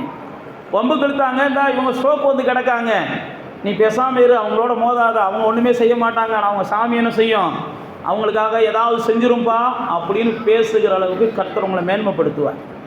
இப்படித்தான் அன்னைக்கு கமாலியல் சொல்கிறான், டேய் அவங்க ஏதோ படிப்பறிவு இல்லாதவங்க, பைபிள் அப்படி தான் போட்டிருக்கு, படிப்பறிவு இல்லாதவங்க, பேதையானவங்க, ஏதோ போலீஸை வச்சு மிரட்டிடலாம், ஏதோ வக்கீலை கூட்டு போனால் மிரட்டிடலாம், இல்லை இதை செஞ்சால் மிரட்டிடலாம், அதை செஞ்சால் மிரட்டிடலாம்லாம் நினைக்காத.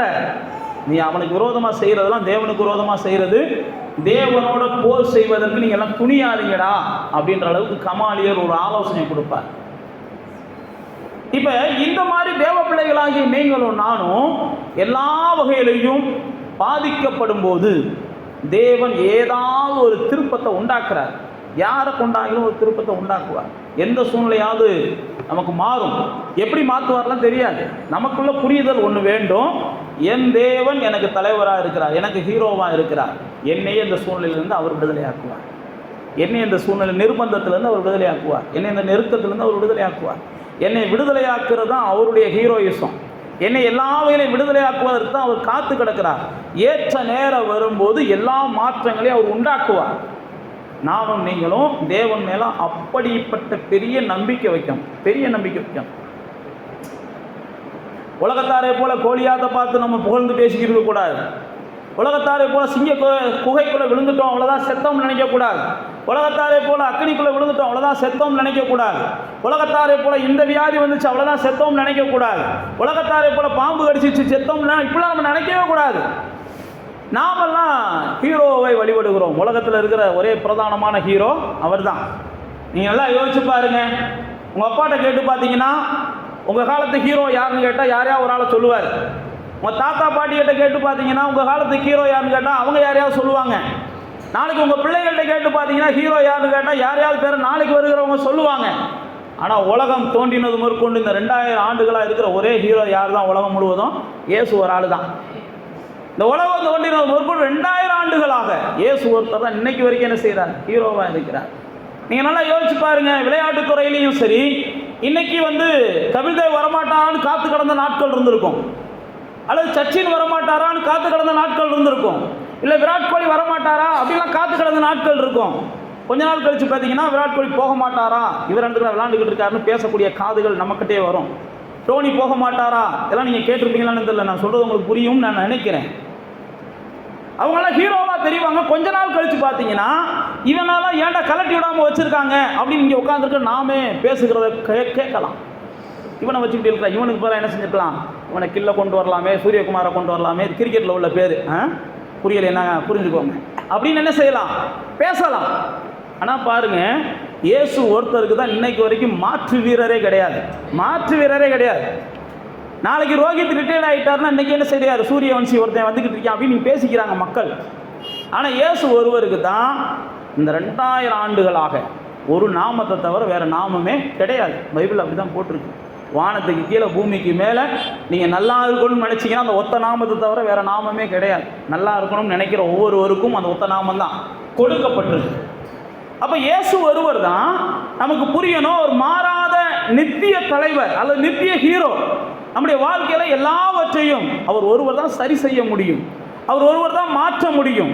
அவரை மாத்திரம் நாம் சார்ந்து கொள்ளும்போது நாம் அநேக காரியங்களில் நாம் எதிர்பார்க்காத பல திருப்பங்களை ஆண்டவர் செய்வார். எதிர்பார்க்காத பல திருப்பங்கள். எஸ்தர் வாழ்க்கையை நம்ம அறிந்திருக்கிறோம். நம்ம எல்லாரும் அறிந்திருக்கிறோம் எஸ்தர் வாழ்க்கையை. எஸ்தருடைய குறித்து பைபிளில் போட்டிருக்கு, அவங்க தாய் தகப்பனை இழந்தவர்கள். தாய் தகப்பனை இழந்தவர்களுடைய அடுத்த வாழ்வு என்ன அப்படின்னு பார்த்தா அவங்க சிறிய தகப்பனால் வளர்க்கப்படுறாங்க. சிறிய தகப்பனால் வளர்க்கப்படுறாங்க. அந்த சிறிய தகப்பனால் வளர்க்கப்படுகிற அந்த நாட்களில் எஸ்தருக்கு எந்த கனவும் இருந்திருக்காது. ஏதோ கஞ்சி குடிக்கிறோம், ஏதோ போகிறோம் வரோம் அப்படி தான் நினச்சிருப்பாங்க. ஏன்னா தாய் தகப்பன் இல்லை, எந்த கனவையும் எந்த ஆசையும் நிறைவேற்றுவதற்கு ஆள் இல்லை. சிறிய தகப்பண்ட வாழ்ந்து கொண்டு இருக்கிறாங்க. ஆனால் அந்த நேரத்தில் தேவன் அந்த எஸ்தர் மேலே என்ன செய்கிறார்? இரக்கம் காமிக்கிறார். எஸ்தர் மேலே இரக்கம் காமிச்சதுனால அந்த தேசத்தின் ராணி மாற வேண்டிய சூழ்நிலைகள் வருகிறது. தேசத்தின் ராணி மாற வேண்டிய சூழ்நிலைகள் வருகிறது. நல்லா தெரிந்து கொள்ளுங்க.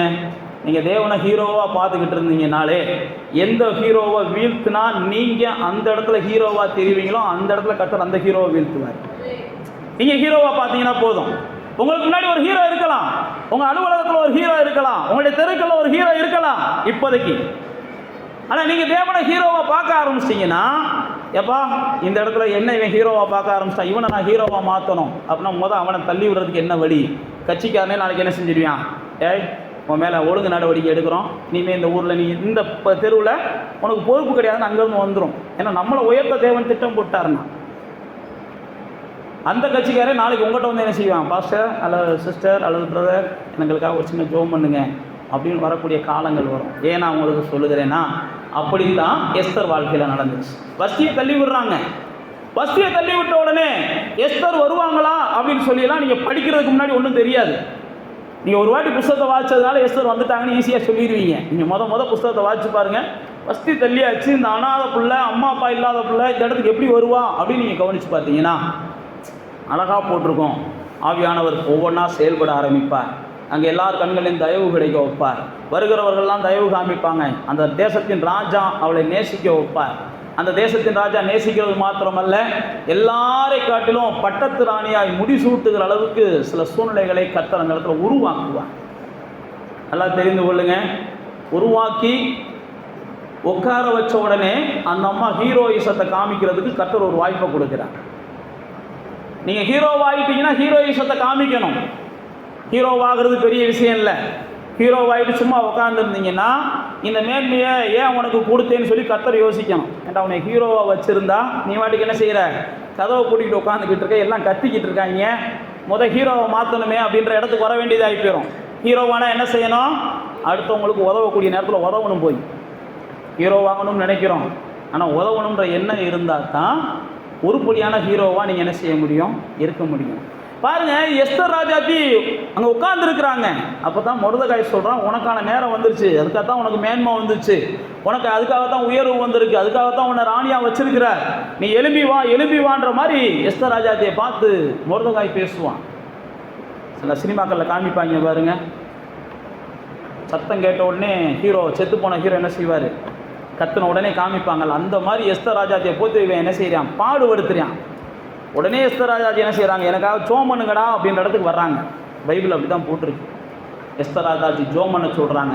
ஜோம் பண்ணிட்டு போனால் அந்த இடத்துல வில்லனாக இருந்தவன், எவ்வளவோ யாராலும் அடக்க முடியாமல் இருந்தவன், எவரும் அடக்க முடியாத இருந்தவங்க, நினச்சதெல்லாம் சாதிச்சவன் வில்லன். பாருங்க, எண்டு ஒன்று வருது, கிளைமேக்ஸ் ஒன்று வருது. அவன் எதெல்லாம் தேவ பிள்ளைகளுக்கு செய்ய நினச்சாலும் அதெல்லாம் அவன் வாழ்க்கையில் என்ன செஞ்சு அப்படியே நடந்துச்சு.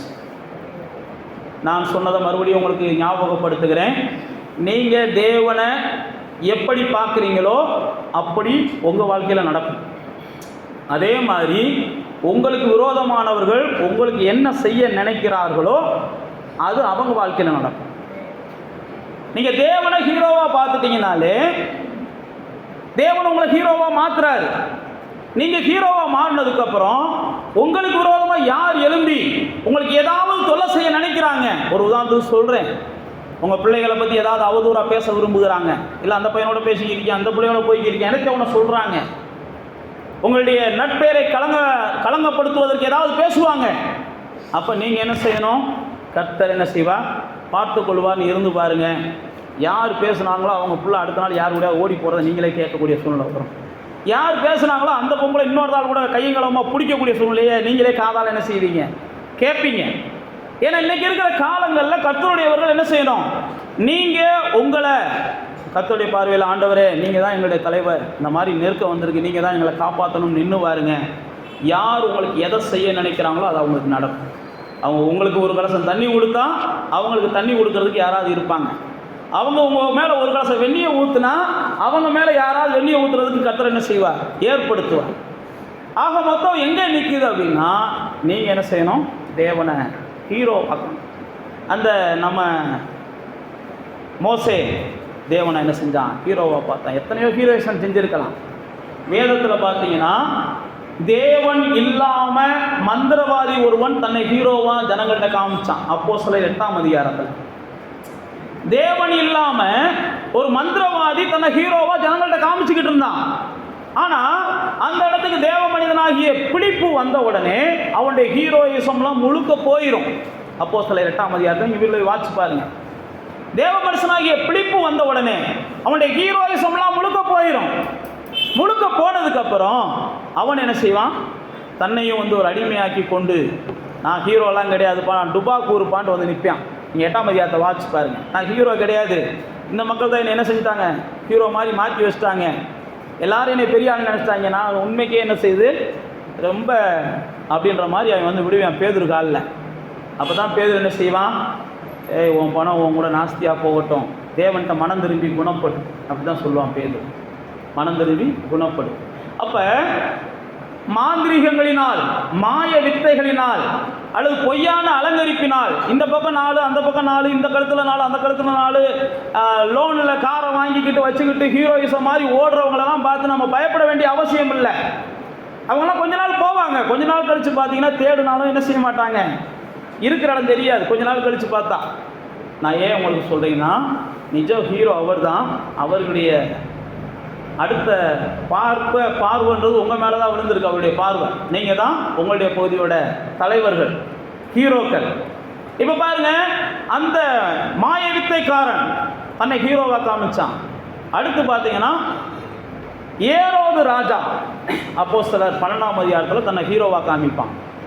ஏரோது ராஜா ஹீரோவாக காமிச்சு ஜனங்கள் எல்லாரும் அந்த ஏரோது ராஜாவை இவன் தான் ஹீரோ, இவன் தான் ஹீரோ, இவன் பேச்சு சூப்பர், இவன் நடக்க சூப்பர், இவன் ஸ்டைலு சூப்பர்னு கத்துவாங்க. நீங்கள் 12ஆம் அதிகாரத்தில் வாட்ச் பார்த்தீங்கன்னா தெரியும். உடனே தேவதூதன் ஒருத்தர் என்ன செய்வானா, வானத்துலேருந்து வந்து ஒரு அடி அடிப்பானா, புழுத்து அவன் செத்து போவான். தேவன் இல்லாமல் யார் ஹீரோயிசம் காமிச்சாலும் கடைசியில் நோய் வந்து கால் வெட்டுப்பட்டு, கையை வெட்டப்பட்டு, கண்ணு புடுங்கப்பட்டு, ஏதோ ஒரு வகையில் புழுத்து தான் சாவாங்க. இதெல்லாம் டூப்ளிகேட் ஹீரோக்கள். அடுத்து இன்னொரு ஹீரோவை சொல்லி நான் உங்களுக்கு முடிக்கிறேன். இவங்கெல்லாம் டூப்ளிகேட் ஹீரோக்கள் நான் சொல்கிறவங்கெல்லாம். இன்னொரு ஹீரோ யாருன்னு பார்த்தீங்கன்னா அப்போஸ்தலர் 19ஆம் அதிகாரம். அவங்க பார்த்தீங்கன்னா பொய்யான ஊழியர்கள். பவுலுடைய உருமால்கள் பட்டு அநேக பிசாசுகள் ஓடுமா. உருமால்கள்னா புரியுதா? அவருடைய துணிமணிகளுடைய பகுதிகள். உருமால்கள் பட்டு அநேக பிசாசுகள் ஓடுமா. உடனே இதே காப்பி பண்ணுவதற்கு கர்த்தருடையவர்கள்னு சொல்லி கொஞ்சம் பேர் எழும்புவாங்க. நல்லா தெரிந்து கொள்ளுங்க, கர்த்தருடையவர்கள், நானும் இயேசுவின் நாமத்தில் தான் வந்திருக்கிறேன், நானும் இயேசுவின் நாமத்தில் தான் வந்திருக்கிறேன்னு போய் பிசாசுக்கு பேசுவாங்களாம். உங்களுக்கு கண்டுபிடிக்க தெரியாது. இயேசுவின் நாமத்தில் யார் வந்தாலும் நீங்கள் என்ன செஞ்சிருவீங்க, ஏமாந்துருவீங்க. பிசாசு கண்டிப்பாக தெரியும். தேவ பிள்ளைகளுக்கு தான் தெரியணும், ஆனால் பிசாசுக்கு தான் என்ன செய்யுது, தெரியுது. தேவ பிள்ளைகள் தான் இயேசுவின் நாமத்தில் யார் வந்தாலும் கண்ணை மூடிட்டு என்ன செஞ்சிடறோம், இயேசுவின் நாமத்தில் தானே வந்திருக்கீங்க, வாங்க ஆசீர்வாதம் பண்ணுங்க, இயேசுவின் நாமத்தில் தானே வந்திருக்கீங்கன்றோம்.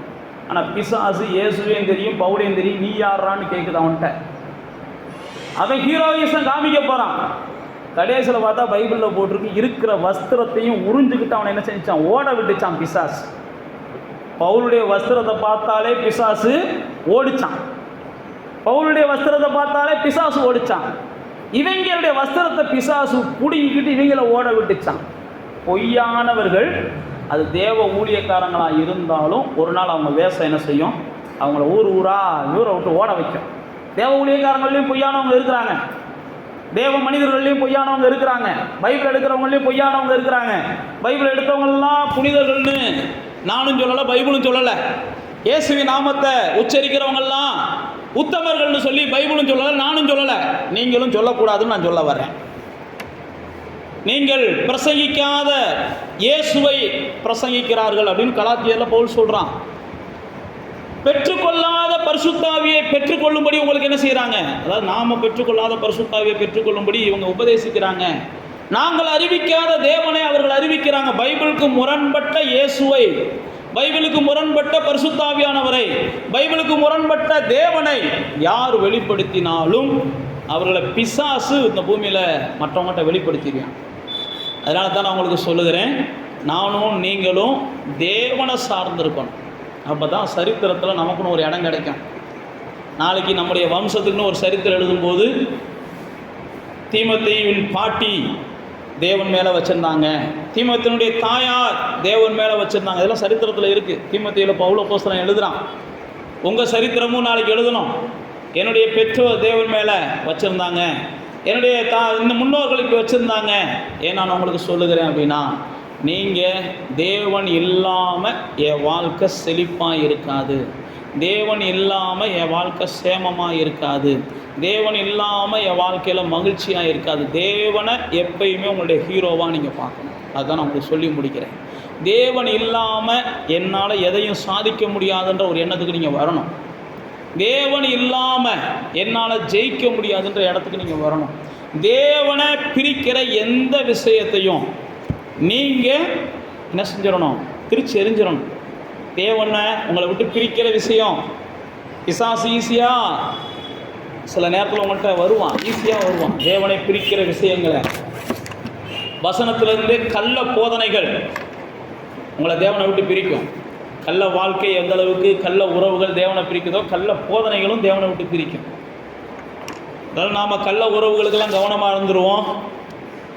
கபடமுள்ள வேலையாட்கள் கூட நம்ம கவனமாக இருந்துருவோம். ஆனால் கள்ள போதனைகளுக்கும் நம்ம என்ன செய்யணும்? கவனமாக இருக்கணும். கள்ள போதனைகளுக்கு நீங்கள் கவனமாக இல்லைனாலும் கர்த்தரை விட்டு பிரியக்கூடிய ஆபத்து உங்களுக்கு இருக்கிறது. அப்போ தேவ பிள்ளைகளாகிய நீங்களும் நானும் தேவனை எப்பயும் என்ன செய்யணும்? அவர் பிரிக்கக்கூடிய எந்த ஒரு செயல்களையும், ஜீவனே போனாலும் கிறிஸ்துவை மறுதலிக்க மாட்டேன்னு அன்றைக்கி இருந்த சீசர்கள்லாம் இருந்தாங்க. ஜீவனே போனாலும் பொருள் வேணுமா இயேசு வேணுமான்னு கேட்டாங்கன்னா எங்களுக்கு இயேசு தான் வேணுன்ற அளவுக்கு வாழ்ந்தவங்களாம் சரித்திரத்தில் இடம் கிடச்சிச்சு. இயேசுவை நம்ம எப்போ வேணாலும் ஏற்றுக்கலாம், இப்போதைக்கு கிடைக்கிற பொருளை வாங்கிக்கிறோம்னு போனவங்க சரித்திரம்லாம் அதோட முடிஞ்சு வச்சு வம்சம்லாம் இல்லாமல் போயிடும். இன்றைக்கி பொருளுக்காக இயேசுவையோ, வேறு பதவிக்காக இயேசுவையோ, சுகத்துக்காக இயேசுவையோ, நான் மறுபடியும் சொல்லுகிறேன், ஆசீர்வாதத்துக்காக இயேசுவையோ நம்ம வச்சுருக்கக்கூடாது. அதெல்லாம் அவர் போதும்னு வரும்போது அவருடைய இதெல்லாம் என்ன செய்யும்? நமக்கு தானாக கிடைக்கும். எனக்கு அவர் தான் முதல்ல. அதனால தான் யோபு சொல்கிறான், எனக்கு கொன்று போட்டாலும் அவர் மேலே தான் என்ன செய்வேன்? நம்பிக்கையாக இருப்பேன். அவர் மேலே கொன்று போட்டாலும் நம்பிக்கையாக இருப்பேன். பவுல் சொல்லும்போது சொல்லுவான், அவர் நிமித்தம் பாடுபடுறதுக்கு இல்லைப்பா, அவர் நிமித்தம் சாகிறதுக்கு கூட நான் சந்தோஷமாக இருக்கிறேன். பவுல் அப்போஸ்தலன் சொல்லுவான், அவர் நிமித்தம் பாடுபடுவதற்கு மட்டும் இல்லை, அவர் நிமித்தம் சாகிறதுக்கு கூட நான் சந்தோஷமாக இருக்கிறேன். பேதுரு அப்போஸ்தலனை பார்த்தீங்கன்னா, அவர் நிமித்தம் நான் நீங்கள் நிந்திக்கப்படுகிறதுக்கும் அவமானப்படுகிறதுக்கும் நான் என்னென்ன செய்கிறேன்? பாத்திரவானா அவர் நினச்சதுவார், அதுக்காக நான் சந்தோஷப்படுறேன் அப்படின்றான். அவர் நிமித்தம் இயேசுவை போனையில் இயேசுவை ஏற்றுக்கொண்டு போனதுனால உன் வாழ்க்கையில் இது நடந்துச்சுன்னு சொல்லலாம், இயேசுவை போனதுனால உன் வாழ்க்கையில் அது நடந்துச்சுன்னு சொல்லலாம். எது வேணாலும் சொல்லிட்டு போகிறாங்க. எல்லாத்தையும் கொஞ்சம் பொறுமையாக கவனிச்சுக்கிட்டு இருங்க. ஒரு நாள் உங்களுக்கான ஹீரோயிசத்தை கர்த்தர் காமிப்பார். உங்களுக்கான ஹீரோயிசத்தை அவர் காமிப்பார். அதுக்கப்புறம் தான் நீங்கள் எவ்வளோ பெரிய ஹீரோன்றதை கர்த்தர் என்ன செய்வார்? அவங்களுக்கு புரிய வைப்பார். அன்றைக்கி இந்த நாகமானுடைய வாழ்க்கையில் தேவன் புரிய வைத்தார். எஸ்தருடைய வாழ்க்கையில் தேவன் புரிய வைத்தார். ஆமான் தன்னை பெரிய ஹீரோவாக என்ன, அதுக்கப்புறம் நான் ஒன்றும் இல்லைப்பா, யார் தேவனிடத்தில் சார்ந்திருக்கிறாங்களோ அவங்க தான் பெரிய ஆளுன்னு சொல்லி ஆமான் நினைக்கிற சூழ்நிலைகளை கர்த்தர் உருவாக்கினார். அதே மாதிரி தான் தற்காலிகமாக சில சூழ்நிலைகள் வரும். உடனே என்ன செஞ்சிடாதீங்க? தேவனை சோதிக்கிறவர்களாகவும் மறுதளிக்கிறவர்களாகவும் மாறிடாதீங்க. இந்த இடத்துல கர்த்தர் ஒரு அதிசயத்தை காண்பிப்பார்னு காத்துருங்க. உங்களை ஒரு சில நேரத்தில் அழுக வைப்பாங்க. அழுக வைக்கும்போது நீங்கள் என்ன செய்யுங்க? அமைதியாக இருங்க. ஒரு அதிசயம் நடக்கும். அழுக வச்சவங்களுக்கு முன்பாகவே நீங்கள் மேலானவர்களாக என்ன செய்வீங்க? வாழ்ந்து காமிப்பீங்க. அண்ணால் பெண்ணினால் அழுக வச்சுக்கிட்டே இருந்தாங்க. அண்ணால் அழுதுகிட்டு தான் இருந்தாங்க. ஆனால் அப்புறம் தான் அண்ணால் ஒரு நாள் முடிவு எடுத்தாங்க, எத்தனை நாளைக்கு தான் இந்த பொம்பளை அழுக வச்சுக்கிட்டே இருப்பா, நம்மளும் எத்தனை நாளைக்கு தான் அழுதுகிட்டே இருக்குது. சில நேரத்தில் நீங்கள் முடிவு எடுக்கணும், எத்தனை நாளைக்கு தான் அழுதுகிட்டே இருக்குது. போய் மொத்தமாக ஆண்டவர்கிட்ட போய் என்ன செய்வோம்? அழுதுருவோம். தலை நீங்கள் தான் என்ன செய்யணும்? இந்த பொம்பளை என்னை அழ வைக்க விடாமல் காப்பாற்றணும் அப்படின்னு சொல்லி உட்காந்துடுறாங்க. உட்கார்ந்த உடனே ஆண்டவர் என்ன செய்கிறார்? அந்த அம்மாவுடைய அழுகை மாறுவதற்கு அந்த நேரத்திலே ஒரு முடிவு எடுக்கிறார். முடிவெடுத்ததுக்கப்புறம் நீங்கள் வாசித்து பார்த்தீங்கன்னா பெனினாலின் பேர் அதுக்கப்புறம் பைபிள்லேயே வரல. பெனினால் உங்களை அழ வச்சவங்களுக்கு அதுக்கப்புறம் வேலையே இல்லை. ஆண்டவர் உங்களை நினைக்க ஆரம்பிச்சிட்டாருன்னு வச்சுக்கோங்களேன். உங்களை அழ வச்சவங்களாம் உங்களை பார்த்த உடனே ஒளிஞ்சுக்கிடுவாங்க. உங்களை அழ வச்சவங்களாம் உங்களை பார்த்த உடனே ஒதுங்கி போயிடுவாங்க. உங்களை இது வரைக்கும் அழ வச்சவங்கலாம் அடுத்து நீங்களே என்ன செய்ய முடியாது, கூப்பிட்டா கூட இல்லைக்கா சாரிக்கா வரேன்க்கா அப்படின்ட்டு போயிடுவாங்க. ஏன் நான் உங்களுக்கு சொல்ல வரேன் அப்படின்னா, உங்களை தேவன் அவ்வளோ பெரிய ஹீரோயிசத்தை காமிக்கிறவர். இந்த உலகத்தாரெல்லாம் அவருக்கு நிகர் கிடையாது. அதனால் நீங்கள் இந்த புதிய ஆண்டில் அப்படி நம்புங்க, கர்த்தர் பெரிய காரியத்தை செய்வார். அப்படியே கண்களை மூடி ஆண்டவருடைய சமூகத்துக்கு வாங்க. ஆண்டவருடைய சமூகத்தில் வந்து உங்களை நீங்களே ஒப்பு கொடுங்க. உங்களுடைய மனநிலையில் தேவனை பெரியவராக கொண்டு வாங்க. தேவனை அவங்க மனநிலையில் பெரியவராக கொண்டு வாங்க. கோலியாத்த எல்லாரும் பெரிய ஆள்னு பேசின போது தாவீது சொல்லுவான் ஒரே வார்த்தையில், அதெல்லாம் அவெல்லாம் பெரிய ஆள் கிடையாதுப்பா, என்கிட்ட இருக்கிற தேவனுடைய நாமம் இவனை ஈஸியாக வீழ்த்துவோம். அவெல்லாம் பெரிய ஆள் கிடையாது, எல்லாரும் பெரிய ஆள்னு பேசினாங்க. ஆனால் தாவீது ஒரே வார்த்தையில் அவன் பெரிய ஆள் கிடையாது, எனக்குள்ளே இருக்கிற தேவன் தான் பெரிய ஆள் அப்படின்னு பேசினான். நீங்களும் நானும் அப்படி தான் பேசணும். இந்த சூழ்நிலை பெருசு கிடையாது, என் தேவன் இதை காட்டிலும் பெரியவர். இந்த நோய் பெருசு கிடையாது, இந்த நோயை காட்டிலும் தேவன் பெரியவர். இந்த கூட்டம் எனக்கு விரோதமாக நிற்கலாம், இது பெருசு கிடையாது, இதை காட்டிலும் தேவன் பெரியவர். ஒருவேளை இந்த தேவைகள் எனக்கு வரலாம், இதை காட்டிலும் தேவன் பெரியவர். இப்படி நீங்கள் பேசணும். உலகத்தில் இருப்பவரை காட்டிலும் எனக்குள்ள இருக்கிற என் தேவன் தான் பெரியவர். இந்த உலகத்தில் இருக்கிறவங்களை காட்டிலும் என் தேவன் தான் பெரியவன். நீங்கள் முழுவதுமாக நம்பணும். இந்த தேவாலயத்தில் இருப்பவரை காட்டிலும் என் தேவன் பெரியவர். யோனாவை பார்க்கிறோம், என் தேவன் பெரியவர். சாலமோனை பார்க்கிறோம், என் தேவன் பெரியவர். நீங்கள் சொல்லணும், உங்கள் வீட்டில், உங்களுடைய வம்சத்தில், உங்களுடைய தெருக்களில் யாரெல்லாம் உங்களுக்கு முன்பாக பெரியவர்களாக இருந்து உங்களோடு போராடுகிறார்களோ அவங்க பேரை சொல்லி நீங்கள் ஜெபத்தில் சொல்லுங்க. இந்த மனிதனை காட்டிலும் என் தேவன் பெரியவர் என்பதை நிரூபிக்கக்கூடிய நாட்கள் வரும். இந்த சூழ்நிலைகளை காட்டிலும் என் தேவன் பெரியவர் என்கிற நிரூபிக்கக்கூடிய நாட்கள் வருகிறது. இந்த பிரச்சனைகளை காட்டிலும் என் தேவன் பெரியவர் என்ற நிரூபிக்கக்கூடிய நாட்கள் வருகிறது. இன்னைக்கு என் கூட போராடிக்கிட்டு இருக்கிற இந்த அதிகாரியை காட்டிலும் இந்த தேவன் பெரியவர் என்பதை நான் அந்த பூமியில் காண்பிக்க போகிறேன் அப்படின்னு நீங்கள் நின்று பாருங்க. நிச்சயமாகவே எல்லாருடைய கண்களும் காணும் உங்களுடைய தேவன் பெரியவர் என்பதை.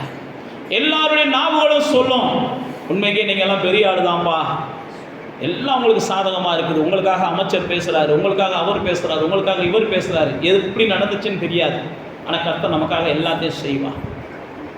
கர்த்தருடைய நோக்கம் இந்த பூமியில் இருக்கிற ஜனங்களுக்கு உங்களை ஹீரோவாக காமிக்கணும். நீங்கள் அவரை ஹீரோவாக பார்க்கறதுனால, நீங்கள் ஹீரோவாக அவரை பார்க்கறதுனால உங்களை அவர் ஹீரோவாக காமிக்க விரும்புகிறார். அதனால் விடாமல் தேவனை பெரிய ஆளாக பாருங்க. நிச்சயமாக மற்றவர்கள் உங்களை பெரிய ஆளாக பார்க்குகிற சகல சூழ்நிலைகளையும் கர்த்தர் உருவாக்குவார். பிதாவே, இந்த நல்ல நேரத்துக்காக நாங்கள் நன்றி சொல்லுகிறோம். இந்த ஆராதனை நேரத்தில் மோசே எவ்வளையோ பெரிய காரியங்களை செய்தாலும், அவன் எவ்வளையோ காரியங்களை செய்த போதும் அவனுக்கு தேவை நான் செய்த காரியங்கள் அல்ல, எனக்குள்ள தேவன் இருந்தால் தான் நான் பெரிய ஆள், எனக்கு தேவன் தான் ஹீரோ. நீங்கள் இல்லைன்னா நான் ஒன்றும் இல்லை, நீங்கள் இல்லைன்னா நான் நகர மாட்டேன், நீங்கள் இல்லைன்னா நான் போக மாட்டேன், நீங்கள் தான் எனக்கு வேணும் அப்படின்னு நின்னா. அதுக்கப்புறம் தேவன் அவனுக்குன்னு சொல்லி ஒரு சரித்திரத்தை உருவாக்கினீர் என்று நாங்கள் பார்க்குறோம்ப்பா. அவனை எல்லா இடங்கள்லையும் ஹீரோவாக மாற்றினீங்கன்னு நாங்கள் பார்க்குறோம்ப்பா. எல்லாருடைய கண்களுக்கு முன்பாகவும் அவனுடைய ஹீரோயிசத்தை கர்த்தர் அவன் மூலமாக வெளிப்படுத்தினீங்கன்னு நாங்கள் பார்க்குறோம்ப்பா. இதே போல் இன்றைக்கி நாங்கள் ஒப்பு கொடுக்குறோம், எங்கள் தேவன் தான் எங்களுக்கு ஹீரோ, எங்கள் தேவன் தான் எங்களுடைய ரோல் மாடல், எங்கள் தேவன் தான் எங்களுடைய முன் மாதிரி, எங்கள் தேவன் தான் எங்களுக்கு எல்லாம். எங்களுடைய தலைவர் நீங்கள் தான், எங்களுடைய எஜமான் நீங்கள் தான், எங்களுடைய தகப்பன் நீங்கள் தான், எங்களுடைய எல்லா வகையிலையும் எங்களுக்காக செயல்படுகிறவர் நீங்கள் தான்ன்ற நிச்சயத்தோடு நாங்கள் ஒப்பு கொடுக்குறோம்ப்பா. ஆண்டவரே, எந்த சூழ்நிலையிலையும் நாங்கள் யாரையும் பெரிய ஆளாக பார்க்காம, எந்த சூழ்நிலையையும் நாங்கள் பெரிய ஆளாக பார்க்காம, எங்கள் வாழ்க்கையில் வருகிற எந்த பிரச்சனையையும் எந்த போராட்டத்தையும் நாங்கள் பெருசாக நினைக்காம இதெல்லாம் மாற்றுவதற்கு என் தேவனுடைய ஹீரோயிசம் வெளிப்படும்னு சொல்லி நிச்சயத்தோடு காத்திருக்கும் போது கர்த்தாவே பெரிய நன்மையை எங்களுக்கு காண்பிப்பீர் நாங்கள் நம்புகிறோம். நம்முடைய நாம மகிமைப்படட்டும். வந்த ஒவ்வொருவரையும் பலப்படுத்துங்க, ஒவ்வொரு வாழ்விலும் பெரிய காரியங்களை செய்யுங்க. அவர்கள் வாழுகிற அதே பகுதியில் அநேகருக்கு இவர்கள் பெரிய மனிதர்களாக தெரியும்படி ஆசீர்வதிங்க, இவர்கள் தேவ மனிதர்களாக தெரியும்படி ஆசீர்வதிங்க. அன்னைக்கு சாமுவேல் அந்த பகுதியில் இருந்த மனிதர்களுக்கு பெரிய மனிதனாக இருந்தால் நாங்கள் வாசிக்கிறோம். அன்னைக்கு எலிசா அந்த பகுதியில் இருந்த மனிதர்களுக்கு பெரிய மனிதனாக இருந்தான் என்று நாங்கள் வாசிக்கிறோம். அன்றைக்கு பேதுரு எல்லாருடைய பார்வையிலும் பெரிய மனிதனாக இருந்தான் என்று நாங்கள் பார்க்கிறோம். பவுல் எல்லாருடைய பார்வையிலும் பெரிய மனிதனாக இருந்தான் என்று பார்க்கிறோம். ஆண்டவரே, அதே போல உம்முடைய பிள்ளை